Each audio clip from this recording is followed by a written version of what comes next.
BJP হিন্দুকে বিক্রি করছে বলে সাংবাদিক সম্মেলনে বিস্ফোরক মন্তব্য সুদীপ রায় বর্মণের। সম্পূর্ণভাবে এক্সপোজড বিজেপি হিন্দু ধর্মটাকে এরা বিক্রি করছে। এটা হিন্দু ধর্মের, সনাতনী ধর্মের কলঙ্ক। কারণ এইটাকে নিয়ে তারা ব্যবসা করছে। এরা হচ্ছে ব্যাপারী বলেই তারা হাত পা কাঁপে না, ভয় পায় না, কারণ এরা সব পাপী। মানুষ পরিবর্তন চাইছে, মানুষ কংগ্রেসের দিকেই ঝুঁকছে, এমনই দাবি করে শাসক দল বিজেপির বিরুদ্ধে একের পর এক বিস্ফোরক অভিযোগ তুললেন নিখিল ভারত কংগ্রেস কমিটির কার্যকরী সদস্য তথা আগরতলা বিধানসভা কেন্দ্রের বিধায়ক সুদীপ রায় বর্মণ। মানুষ পরিবর্তনমুখী, মানুষ কংগ্রেসকে চাইছে। 10 বছরের রাজত্বে মানুষ হিসেব করতে শুরু করেছে, আসামের কি উন্নয়ন হয়েছে, বরাক ভ্যালির কি উন্নয়ন হয়েছে। আসামের 10 বছরের শাসন নিয়ে মানুষের মনে এখন প্রশ্ন উঠতে শুরু করেছে বলেও মন্তব্য করেন তিনি। সুদীপ রায় বর্মণ বলেন, গত 10 বছরে আসামের শাসক দল যে উন্নয়নের কথা বলছে, বাস্তবে তার প্রতিফলন দেখা যায়নি। বিশেষ করে বরাক উপত্যকার মানুষ এখন হিসেব কষতে শুরু করেছেন, রাজ্যের অন্যান্য অঞ্চলে যেভাবে উন্নয়ন হয়েছে সেই তুলনায় বরাকে কি আদৌ সমান উন্নয়ন হয়েছে, এই প্রশ্নই আজ মানুষের মনে জাগতে শুরু করেছে। তিনি অভিযোগ করেন, রাজ্যের সর্বত্র দুর্নীতির ছায়া নেমে এসেছে, সাধারণ মানুষ দিন দিন আরও অসহায় হয়ে পড়ছে, অথচ শাসক দলের মন্ত্রী ও নেতারা ফুলে ফেপে কলাগাছ হয়ে উঠেছেন। রাজ্যের অর্থ ও সম্পদ এখান থেকে বেরিয়ে কেন্দ্রে চলে যাচ্ছে বলেও তীব্র সমালোচনা করেন তিনি।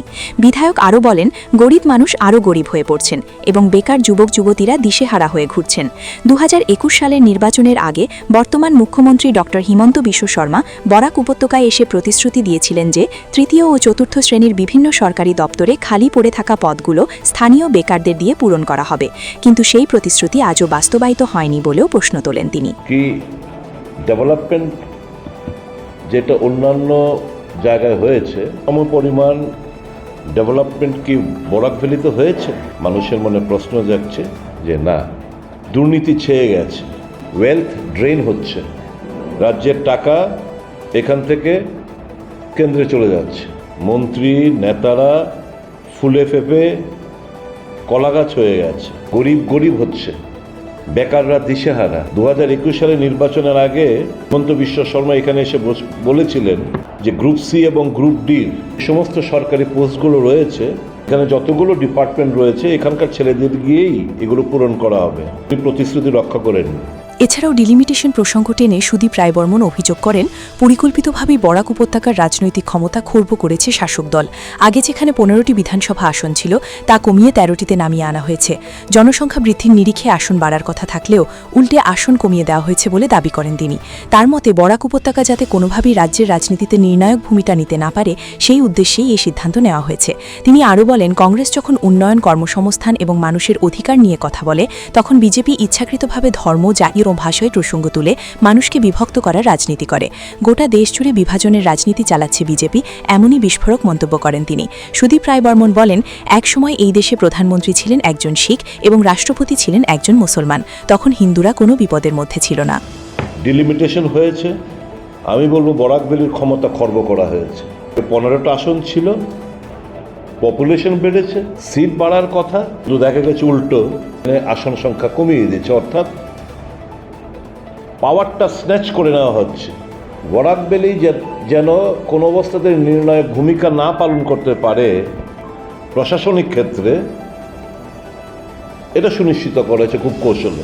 কংগ্রেস যখন উন্নয়ন নিয়ে কথাবার্তা বলে, বিজেপি বিভাজনের রাজনীতি অবলম্বন করে। এটা শুধু আসামের মধ্যেই না, সারা দেশ জুড়ে বিভাজনের রাজনীতি, ধর্মের নামে, জাতপাতের নামে, ভাষার নামে, কে কি খাবে, কে কি পোশাক পরবে, সব এরা ঠিক করে দেবে। ভারতীয় জনতা পার্টি তাদের চিন্তা ভাবনার মধ্যে এই জিনিসগুলো রয়েছে। কিন্তু আজ যখন হিন্দুত্ববাদী নেতারা ক্ষমতায় রয়েছেন, তখন হিন্দুরাই বিপদের মুখে পড়েছেন বলেও দাবি করেন তিনি। তার অভিযোগ, কিছু নেতা ধর্মকে ব্যবহার করে রাজনৈতিক ফায়দা তুলছেন এবং হিন্দু ধর্মকেই বিক্রি করে দিচ্ছেন। তিনি আরও বলেন, বিজেপি সনাতনীদের জন্য কলঙ্ক স্বরূপ, কারণ তারা ধর্মকে কেন্দ্র করে ব্যবসা করছে। ধর্মের ব্যবসায়ী হয়েও হিন্দু ধর্ম রক্ষার কথা বলতে তাদের বিন্দুমাত্র দ্বিধা নেই বলে কটাক্ষ করেন তিনি।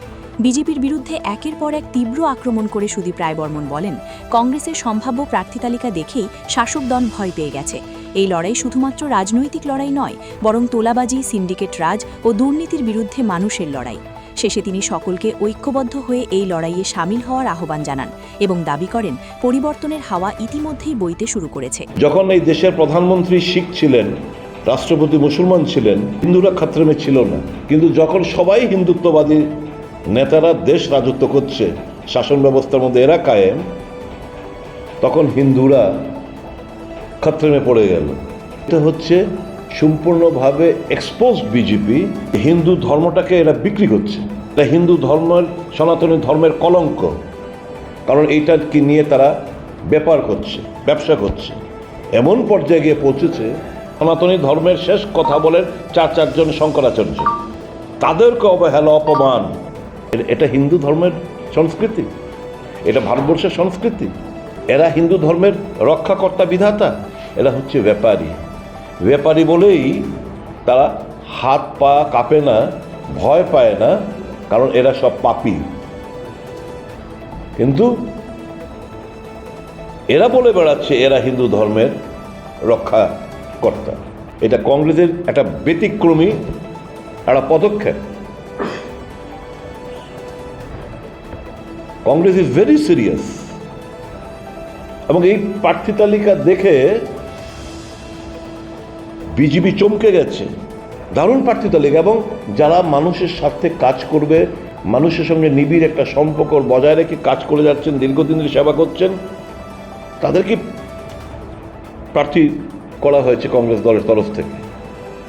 লড়াইটা কাদের বিরুদ্ধে? এই লুটেরাদের বিরুদ্ধে, তোল্লাবাজদের বিরুদ্ধে, এই সিন্ডিকেট রাজের বিরুদ্ধে। গরিব অংশের মানুষের টাকা যেটা দেওয়ার কথা, মানুষের পাওয়ার কথা, তা না দিয়ে তারা দুর্নীতি করে বেড়াচ্ছে। Congress is very serious. এবং এই প্রার্থী তালিকা দেখে বিজেপি চমকে গেছে। দারুণ প্রার্থী তালিকা, এবং যারা মানুষের স্বার্থে কাজ করবে, মানুষের সঙ্গে নিবিড় একটা সম্পর্ক বজায় রেখে কাজ করে যাচ্ছেন, দীর্ঘদিন ধরে সেবা করছেন, তাদেরকে প্রার্থী করা হয়েছে কংগ্রেস দলের তরফ থেকে। লড়াইটা কাদের বিরুদ্ধে? এই লুটেরাদের বিরুদ্ধে, তোল্লাবাজদের বিরুদ্ধে, এই সিন্ডিকেট রাজের বিরুদ্ধে। গরিব অংশের মানুষের টাকা যেটা দেওয়ার কথা, মানুষের পাওয়ার কথা, তা না দিয়ে তারা দুর্নীতি করে বেড়াচ্ছে।